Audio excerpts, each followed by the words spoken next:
लातूरमध्ये नीट प्रकरणी सीबीआयकडून कारवाईला वेग. खासगी क्लास चालकाची 9 तास चौकशी. सीबीआयने महत्त्वाची कागदपत्र घेतली आहेत ताब्यात.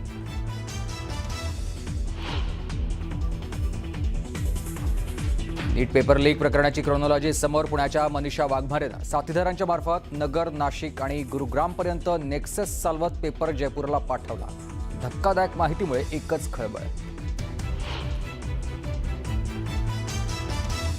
राष्ट्रवादीने 29 एप्रिलला निवडणूक आयोगाला दिलेल्या पत्रात सुनील तटकरे यांचा प्रदेशाध्यक्ष असा उल्लेखच नाही.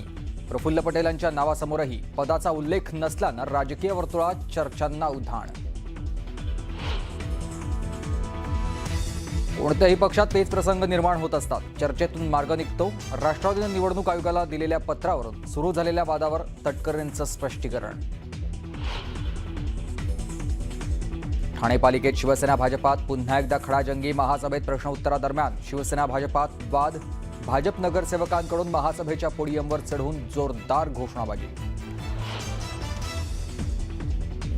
अंतरवली सराटीत मराठा समाजाची आज महत्त्वाची बैठक. बैठकीनंतर मराठा आंदोलनाच्या तारखेची जरांगे करणार घोषणा. सरकारनं सातारा गॅझेट लागू न केल्यानं जरांगे आक्रमक. पेट्रोल डिझेल दरवाढीचा फटका. स्विगी, झोमॅटो ते ओला, उबर चालकांचा देशव्यापी लॉगआउट. आज 5 तासांसाठी डिलिव्हरी ठप्प. नॅशनल हेराल्ड प्रकरणात आज होणार महत्त्वाची सुनावणी. सुब्रमण्यम स्वामींच्या याचिकेवर राऊज अव्हेन्यू कोर्टात सुनावणी.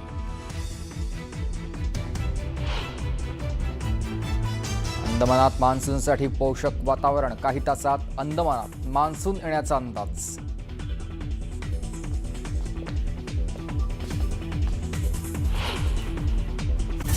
आणि आता एक मोठी बातमी समोर येते. भोंदू अशोक खरात याच्या संदर्भातली ही बातमी आहे. कारागृहात सध्या भोंदू अशोक खरात आहे. मात्र कारागृहात असूनही भोंदू अशोक खरात याची कमाई अजूनही सुरू असल्याचं कळतंय. कशी तर रिंग रोड साठीच्या भूसंपादनातून त्याला तब्बल 3 कोटी मिळणार आहेत. या क्षणाची अतिशय मोठी बातमी आपण पाहतोय. भोंदू अशोक खरात या संदर्भातली ही बातमी. गवळणे परिसरात भोंदू खरात आणि पत्नीला 82 लाख मिळणार असल्याचं कळतंय. पाथर्डीमध्ये तृप्तबाला सृष्टी खरातला मिळणार आता 1,82 लाख. तर भूसंपादनाचा लाभ घेण्यासाठी मुलींना हजर राहावं लागणार असल्याचं कळतंय. मोठी बातमी आपण पाहतोय. कारागृहात सध्या भोंदू अशोक खरात आहे. मात्र असं असूनही त्याची कमाई अजूनही सुरूच आहे. रिंग रोड साठीच्या भूसंपादनातून त्याला तब्बल 3 कोटी मिळणार असल्याचं कळतंय. गवळणे परिसरात भोंदू अशोक खरात आणि त्याच्या पत्नीला 82 लाख रुपये मिळणार आहेत. तर पाथर्डीमध्ये तृप्तबाला सृष्टी खरात यांना 1,82 लाख मिळणार आहेत. आणि या संदर्भात अधिक माहिती देत आहेत आमचे प्रतिनिधी लक्ष्मण घाटोळ आपल्यासोबत जोडले गेलेले आहेत. लक्ष्मण, काय अपडेट? अशोक खरात सध्या न्यायालयीन कोठडीत असला तरी देखील नाशिकमध्ये जे भूसंपादन केले जाते सिंहस्थ कुंभमेळ्यासाठी, त्या भूसंपादनासाठी अशोक खरातला कोट्यवधी रुपये मिळणार असल्याची माहिती समोर आलेली आहे. अशोक खरातची जी मुलगी आहे सृष्टी खरात, तिच्या नावावरती नाशिकच्या गवळणे परिसरामध्ये मोठ्या प्रमाणात शेतजमीन आहे आणि याच शेतजमिनीचा मोबदला म्हणून अशोक खरातला ही रक्कम मिळणार आहे. इतकंच नाही तर अशोक खरात याच्यासोबत संबंध असलेले एक अधिकारी होते, ज्यांचं 2 दिवसांपूर्वीच निलंबन झालं. ते अभिजित भांडे पाटील यांच्या पत्नीच्या नावाने देखील अशोक खरातच्या सोबत याच परिसरामध्ये शेतजमीन देखील होती. आणि या सगळ्या शेतजमिनीचा मोठा मोबदला जो आहे तो सिंहस्थ कुंभमेळ्याच्या निमित्तानं अशोक खरात आणि त्याचबरोबर अभिजित भांडे पाटील यांच्या पत्नीच्या नावे असलेल्या जमिनीच्या माध्यमातून त्यांना मिळणार असल्याची माहिती समोर आलेली आहे. या सगळ्या प्रकरणाची कायदेशीर प्रक्रिया एकीकडे सुरू असली तरी दुसरीकडे मात्र या सगळ्याची जोरदार चर्चा सुरू आहे. अशोक खरात लैंगिक शोषण, बलात्कार आणि फसवणुकीच्या प्रकरणामध्ये न्यायालयीन कोठडीमध्ये असताना दुसरीकडे मात्र त्याची कमाई सुरू असल्याची चर्चा सध्या शहरात जोरदारपणे सुरू आहे. ठीक आहे लक्ष्मण, अपडेट घेत राहू. तुर्तास धन्यवाद या संपूर्ण माहितीसाठी. सुरुवातीला अतिशय मोठी आणि महत्त्वाची बातमी. देशात महागाईचा भडका उडालेला आहे. शुक्रवारपासून केंद्र सरकारनं पेट्रोल आणि डिझेलच्या दरात वाढ केलेली आहे. पेट्रोल 3 रुपये तर डिझेल 3 रुपये 11 पैशांनी महागलेलं आहे आणि यामुळे सर्वसामान्यांचं कंबरडं मोडलंय. आंतरराष्ट्रीय बाजारात कच्च्या तेलाचे दर वाढल्यामुळे सरकारनं ही दरवाढ केलेली आहे. मुंबईत आता पेट्रोलचा नवीन दर 106 रुपये 50 पैसे असणार आहे. तर डिझेलचा नवीन दर 93 रुपये असणार आहे. एप्रिल 2022 नंतर पहिल्यांदाच इंधनाच्या दरात इतकी वाढ करण्यात आलेली आहे. तर देशात महागाईचा भडका उडालेला आहे. शुक्रवारपासून केंद्र सरकारनं पेट्रोल आणि डिझेलच्या दरात वाढ केलेली आहे. पेट्रोल 3 रुपये तर डिझेल 3 रुपये 11 पैशांनी महागलंय. यामुळे सर्वसामान्यांचं कंबरड मोडलेलं आहे. आंतरराष्ट्रीय बाजारात कच्च्या तेलाचे दर वाढले आहेत आणि त्यामुळे सरकारनं ही दरवाढ केलेली आहे. आणि आज माहिती देत आहेत आमचे प्रतिनिधी तुषार उपनवर सध्या आपल्यासोबत जोडले गेलेले आहेत. तुषार, सगळ्यात आधी सोनं चांदी, इंधन, दूध, खरं तर सगळीकडेच आता महागाई वाढत चाललेली आहे. काय सर्वसामान्यांचं नेमकं म्हणणं आहे? पेट्रोल डिझेलच्या दरात इतकी वाढ झाली आहे.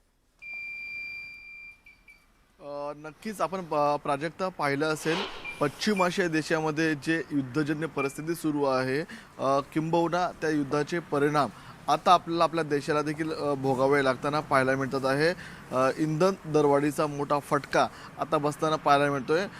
आजपासून आपल्याला जर पाहिलं असेल तर पेट्रोल डिझेलच्या दरामध्ये जवळपास 3 रुपयांची वाढ झालेली आहे. सध्या मी पेट्रोल पंपावरती आहे आणि तुम्ही जर दृश्य पाहत असाल तर सध्या पेट्रोल पंपावरती आपल्याला कोणीही पाहायला मिळत नाही आहे. हीच परिस्थिती आपण जर पाहिली असेल, जेव्हा पेट्रोल दरवाढ होत नाही तेव्हा आपल्याला मोठ्या प्रमाणात वाहनांच्या रांगा पाहायला मिळतात. मात्र हे पेट्रोल दरवाढीमुळे देखील सर्वसामान्य नागरिक आपल्याला या इंधनाचा जो किंमत वाढलेली आहे त्यामुळे जर आपल्याला या पेट्रोल पंपावरती गर्दी कमी होताना पाहायला मिळते. यापूर्वीच आपण पंतप्रधान नरेंद्र मोदींनी जे आवाहन केलं होतं की सोने खरेदी करू नका, इंधन जपून वापरा, आणि त्यानंतर एक सर्वसामान्य नागरिकांना एक शंका होतीच की येणाऱ्या काळामध्ये पेट्रोल डिझेलची दरवाढ होऊ शकते आणि त्याप्रमाणे आता एक मोठा भडका उडाल्याचं पाहायला मिळतं. सर्वसामान्य नागरिक तर यामुळे जर मोठ्या प्रमाणात यामुळे तर सर्वसामान्य नागरिकांना याचा फटका बसतोय. मात्र सद्यस्थिती तुम्ही पेट्रोल पंपावरती जर पाहिली असेल सर्वच ठिकाणी तर आपल्याला तुरळक स्वरूपामध्ये आपल्याला गर्दी पाहायला मिळते. आता एक जण पेट्रोल भरण्यासाठी आलेले आहेत, आपण त्यांच्यासोबत बोलण्याचा प्रयत्न करणार आहोत. दादा, पेट्रोलमध्ये साधारणतः 3 रुपयांची वाढ झालेली आहे, काय सांगाल? काय नाही, चालेल. जी पेट्रोल दरवाढ झालेली ती योग्य आहे का? तर आपण पाहिलं असेल तर काही नागरिक ही पेट्रोल दरवाढ योग्य असल्याचं बोलतात आहे. काही व्यावसायिक देखील आहेत, आपण त्यांच्याशी बोलणार आहोत. दादा, पेट्रोलच्या दरामध्ये 3 रुपयांची वाढ झालेली आहे, क्या बताओगे आप? हाँ, 3 रुपये तो बढ़ा. कुछ इफेक्ट हुआ आपके व्यापार पे? हाँ, इफेक्ट तो होगा ही ना. इफेक्ट तो होगा ही. क्या हो रहा है इफेक्ट? अरे पैसा ज़्यादा जा रहा है, पेट्रोल बढ़ा है और वो तो बढ़ना ही है. पूरी दुनिया में है उसका असर, पूरी दुनिया में, तो यहाँ भी बढ़ेगा. कोई वो आपका डेली कितना पेट्रोल लगता था, कितने पैसे जाते थे और अभी कितने लगने वाले हैं? मेरा तो 1 लीटर में हो जाता है. 1 लीटर में हो जाता. तर प्राजक्त आपण इथं या ठिकाणी पाहिलं असेल तर जे सर्वसामान्य नागरिक आहेत, दैनंदिन वापरासाठी त्यांना 1 लिटरचं पेट्रोल लागतं. त्यांना याचा मात्र कुठे फटका बसताना पाहायला मिळणार नाही. मात्र ज्या मोठी वाहनं असतील त्या वाहनांमध्ये दररोज मोठ्या मात्रामध्ये पेट्रोल डिझेल लागतं, त्यांना मात्र याचा मोठा फटका बसताना पाहायला मिळणार आहे. तुषार, धन्यवाद या संपूर्ण आढाव्यासाठी, या माहितीसाठी. आणि आता पोलिसांच्या अधिकाऱ्यांच्या बदल्यांसंदर्भातली ही बातमी आहे. राज्यातल्या सुमारे 40 पोलिसांच्या बदल्या सध्या होत असल्याची माहिती मिळते. म्हणजे 40 पोलीस अधिकाऱ्यांच्या या बदल्या झालेल्या आहेत राज्यभरामधल्या, आणि त्याच्यामध्ये आयजी दत्ता कराळे यांची मानवी हक्क आयोगामध्ये बदली झाल्याची सध्या माहिती मिळते. त्याचबरोबर खरात प्रकरणातील आरोप भोवल्याची शक्यता देखील व्यक्त केली जाते, कारण नाशिक SIT प्रमुख तेजस्वी सातपुतेंची बदली झालेली आहे. सातपुते पुणे गुन्हे शाखेच्या आता नव्या अतिरिक्त आयुक्त असणार आहेत. 40 एकूण वेगवेगळ्या ठिकाणचे हे सगळे पोलीस आहेत, महाराष्ट्रभरातले पोलीस अधिकारी आहेत, त्यांच्या या बदल्या झालेल्या आहेत, ज्याच्यामध्ये आयजी दत्ता कराळे यांची मानवी हक्क आयोगामध्ये बदली झाली आणि खरात प्रकरणातील आरोप भोवल्याची शक्यता वर्तवली जाते. तर आपण बघतोय सध्या दत्ता कराळे हे आयजी मानवी हक्क आयोग, त्या ठिकाणी त्यांची बदली झालेली आहे. कृष्णा प्रकाश हे अप्पर पोलीस महासंचालक प्रशिक्षण विभागात असतील. तेजस्वी सातपुते या अतिरिक्त पोलीस आयुक्त गुन्हे शाखा पुणेमध्ये आता कार्यरत राहणार आहेत. सुनील फुलारी हे आयजी गुन्हे अन्वेषण विभाग पूर्व म्हणून कार्यरत राहणार आहेत.